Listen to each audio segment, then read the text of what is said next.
How's it going? I'm the MaxxiWriter and welcome to my fourth review for Pokemon Sun and Moon.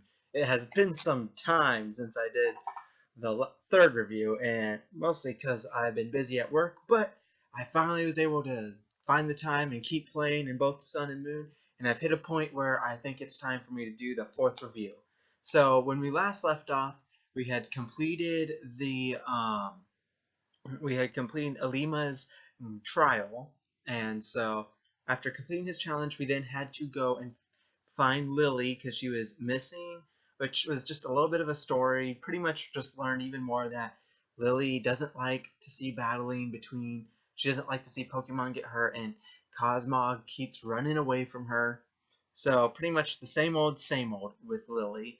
After that, we went and we had our grand trial battle, with Hala, the Kahuna of Melemele Island. After that, I did some exploring on the island in both games just to get some mons, and that was then in both games where I actually got a shiny. Yes, I got a shiny. Just random first encounter, like wasn't even trying to find a shiny in both games. I walked into the cave going to Carrot Hill or whatever. I think that's what it's called. Carrot Hill? I think so. I'm just going to call it Carrot Hill. It's probably pronounced Carrot though. So Carrot Hill, and I was in the tunnel heading there. So I get myself a Lillipup. I'm stupid.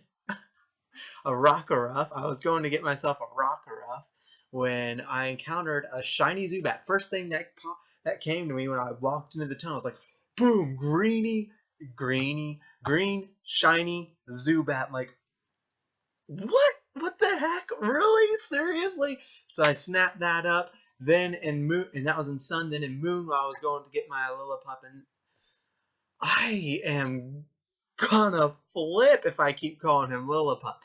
I went to get my Rockruff in Moon, and first Rockruff I come across, and it's shiny, a nice, cute little blue Rockruff. Oh my gosh, I'm in love with Rockruff's shiny form. It's just so adorable. I love it so much. I am so excited to have two shinies, one on each game, which is just amazing. And it makes me think, did they make it easier to get a shiny in these games or something? Or did they set it up to where you will run into a shiny in this area right after beating Hala or something? Like, real? Because it was around the same time that I ran into both of them. I was like, what?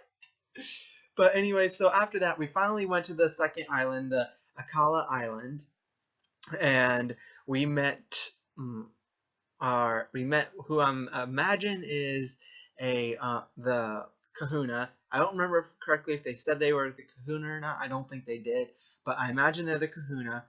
Don't remember their name exactly right now. And we met Mallow, and I imagine she's one of the trial captains. And we did 2 trials on the island, as well as we had a little bit of story with Lily, just a very tiny bit, where she said she was going to have a meeting with a friend, or she's going to have a meeting with someone, I don't know, but that kind of aggravated me a little bit. It aggravated me like, oh, she's telling us I'm going to have this meeting, I'm going to go to this place, and if you want to come, I'll be waiting at the hotel. So I was like, okay, well, you know what? This sounds interesting. I want to get to know a little bit more about Lily's story. I want to know more about Cosmog. And so I went there, and she's like, oh, I must have been late. The person isn't here yet. Either that or they're not here yet. And it's like, it pointed out, hey, come here so you can do this. But then it's like, oh, just go about, and then she literally says, oh, just go do your own thing. I guess I missed the whole thing. And it's like, really? You had a small build up, but you build up to a little bit of a story, and then they aren't even going to do it. So that frustrated me just a little bit, as well as the second trial challenge. The second Lana's trial challenge, I just did not like that. I mean, when they first announced the trials and getting rid of gyms and introducing these trials and totem Pokemon, I assumed, like, okay, the totem Pokemon will kind of be like the gym leader. You have to face that at the end of every trial. And I imagine that the trials would actually be something like interesting, like they could do something different every time. Like with Alima had us go and find 3 Pokemon and battle them. Okay, that's a pretty basic idea of what I had for what you could do for a trial. And then for the third trial, let's just jump ahead right now. Jumping ahead to the third trial was we were analyzing these dances and trying to find the differences. Yes, the differences were extremely easy, but this is a game for little kids as well, so they need to be somewhat easy. Like when it first started, I was like, oh my gosh, I have to memorize the moves that they're making, and I have to figure out what are the differences in the moves they're making. And no, it's just you have to memorize, you have to spot the differences in the final poses. But still, that's a new and interesting thing that they haven't done before. I like it. And so when they first announced this, the trials, I assume that kind of stuff. Like I imagine stuff like maybe something like an escort type mission or something where like you're given a trainer or a Pokemon, and the Pokemon, trainers are completely helpless, and you have to guide them through this area without any of their Pokemon fainting, or without the Pokemon, if it's a Wildmon, fading. Like I think the Wildmon would be perfect. Like give us a trial captain, say, okay, you're gonna go through this forest, you're gonna be guiding this Pokemon, but you can't let faint, and you can't restore its health. Like can't let faint, you can't restore its health. It won't restore its health in between battle. The only thing you can do is restore your health, and just hope that you get it through this area with like set battles, like a certain amount of battles in place that you have to get through and get this Pokemon through, and then have you get to the end and turn around, that Pokemon ends up being the totem Pokemon or something. Like, and have the Pokemon be essentially useless to you, to show like how you need to have skill. I imagine trials like that. But no, Lana's trial is pretty much, hey, see that bubbling in the water? Go check out, see what that is. I tricked you, it's a Pokemon. Hey, go check that one out. I tricked you, it's another Pokemon. Hey, I wonder if this totem Pokemon's mad at you now for constantly coming up to it and scaring it off. Go battle it. And that was the trial. That was Lana's trial. Like, the legit trial actually didn't start until we was just battling the totem Pokemon. Whereas the other trials started before battling the totem Pokemon. And there were other mini battles. Which, yeah, those were mini battles. But the trial didn't officially start until after we had already had those 2 other battles. So I felt like Lana's trial was just poor. Very poor. I'm marking off points for that because it was just so poor. I did not like it at all. And on top of that, I just didn't like Lana at all.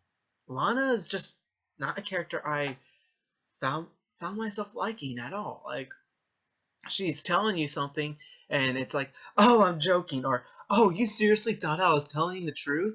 Like, and then on the rare occasion, she's actually, I think she only told the truth once, but at one point she tells you, oh yes, Kyogre used to live in this lake. Yeah, sure it did.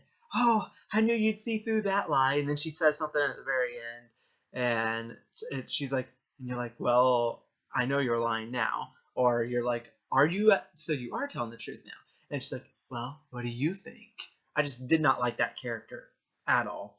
Just, I don't know. I just really didn't like her. But I liked the third trial. The third trial was great. I liked it a lot. Kawai's, I can't remember his name. Kawhi? I think it's Kawhi. Kawhi? Kawhi? I think that's his name.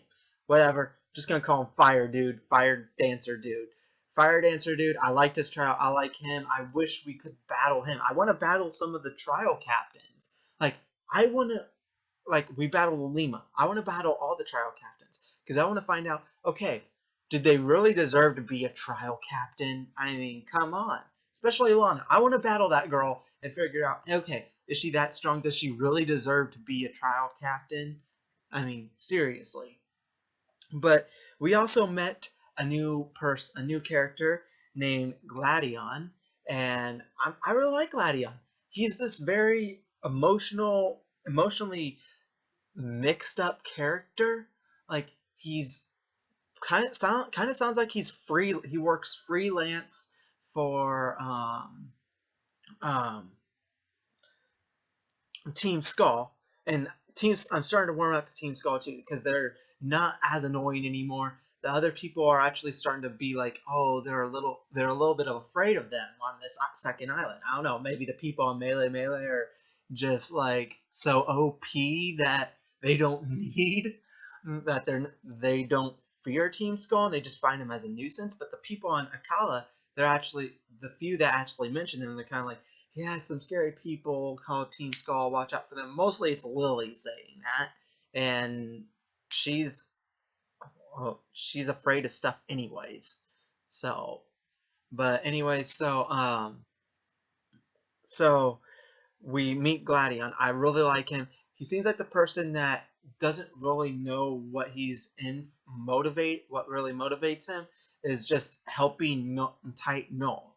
This Type Null, which was one of the last like leaks that I saw. I really liked it. It's a very intriguing story. I can't wait to learn more about Type Null and Gladion.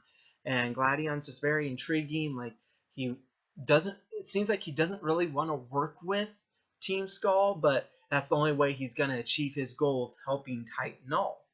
But anyways, then we also learn that whenever he gets depressed, and he actually when Team Skull actually they're verbally mean to him, he actually gets a little bit upset, and he was upset about us beating him in a battle, and he's upset about Hau not taking a battle seriously.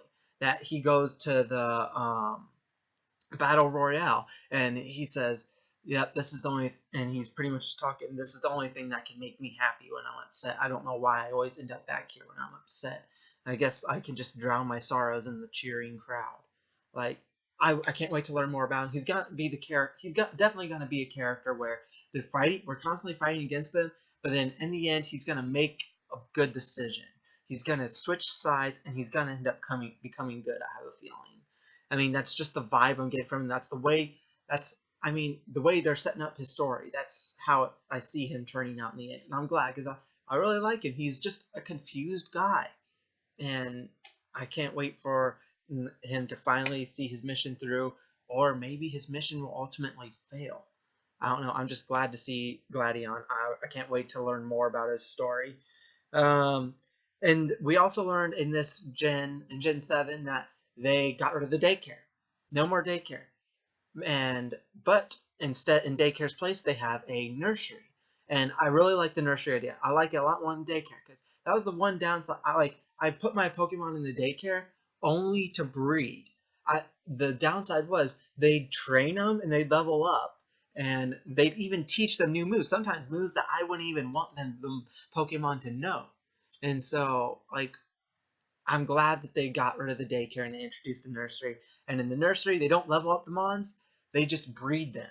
So I like it a lot. It's very I'm questioning why didn't they do this sooner, but I hope that they keep having the nursery in the future gens as well, because I like it a lot more than daycare. And also we get the egg from there. A little bit of spoiler if you don't want to know what's in the egg. It's an Eevee.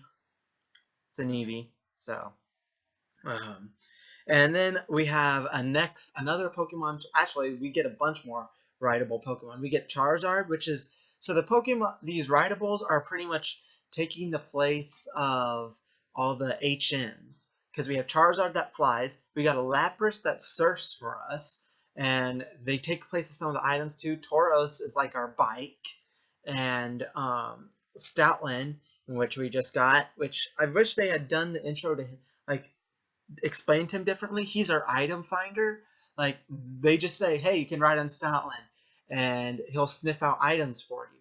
Well, you have to press the B button. Like they didn't explain it that well. You have to press the B button and hold it down, and then move Stoutland around, and then if there's an item, an exclamation point will pop up above his head, and then you just have to keep going and guiding him until like the exclamation point will go away if you start going in the wrong direction, but it will stay there as long as you're going in the right direction. And then when you finally get to the item, it flashes, and like I didn't even know that that's how it was working at first. I thought that as soon as the exclamation point popped up, that there was an item there. And then they also didn't tell you that you can pick the item up off of Stoutland's back. But I thought that you had to get off Stoutland in order to get it. But nope, you can pick it up on his back. I just wish they had explained Stoutland a little bit better, so I had to take off a point for that, just because they didn't explain it that well. And this is for kids. They're making it easy for kids, but they need to explain some of these things that way the little kids can understand it. I mean, even I was a little bit confused, like, okay, how are we supposed to use Statland? Like, oh, okay. And I saw the exclamation point, and I was like, okay, there's an item here. Where's the item? Where's the item? Where's the item? And I ended up like far away from where I got off Stoutland at before I got found and got the item. I'm like, seriously? He was clear back there when the exclamation point popped up, and the item's clear over here. And then I kept using it, and I was like, oh, okay, this explains it. So I just feel like they should have explained that a little bit better. But and then we also, my last point is, we also meet two characters, Dexio and Cinna. And this is another difference in between the games. In Moon, you fight Cinna, and in Sun, you fight Dexio. But they battle you, and they have these little they have a secret for you that they are going to explain to you later in the game. I can't wait to find that out. But they also give you the Zygarde Cube, which allows you, when you're going around the Alola region, you can pick up the little Zygarde cells. That way you can get Zygarde, like you can get Zygarde 10% later on, Zygarde 50%, Zygarde complete form 100%. Like, so I can't wait to learn more about what they have in store for us. But anyways, even with all the stuff in this section that did aggravate me, there was a lot of stuff that I really liked. So I am gonna bump the score up for this section from the last section back up to 8 out of 10. Not enough to really get it a 9 out of 10. Really not enough to get it a perfect, because there's still a lot of stuff that aggravated me and stuff I thought they could have done better. But like for this section, I'm being gracious, giving them the 8 out of 10, because there's a lot of stuff, like they're building up the stuff. Like we also meet another trainer called Hapu. Hapu, I think was her name, and she rides a Mudsdale. Or no, she rides its evolved form. I don't know its evolved form name. Can't remember. But she rides Mudsdale's evolved form, and she just says that she travels around the Alola region. So we can learn more about Cinna and Dexio. We can learn more about Gladion. We can learn more about Hapu.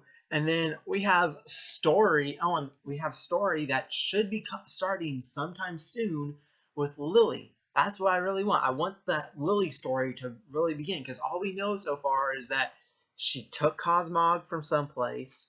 Cosmog's protecting her. She wants to return Cosmog to someplace, and she doesn't like to see Pokemon get hurt. But anyways, I am giving it a 8 out of 10. I'm giving it an 8 out of 10. Really feel like I should be giving it a 7 out of 10, but I'm gonna be nice and giving it an 8 out of 10 because of all this potential that it introduced, all this hidden potential. Although so far, with all this potential that they introduced before the games came out, like the trials and stuff, and they're not really following through. I don't feel like they're following through as well as they could on that. So who knows? They might not even follow through as well on this potential either. But I'm gonna get out of here. I hope you guys are enjoying the games. I'm gonna start trying to enjoy the games better. I'm really trying. I'm just thinking about all the stuff that they could have done and they didn't do, and they're doing this other stuff instead when they were like. So that's all I can say. But anyways, have yourselves a good day, and as always, be sure to live your life to the max.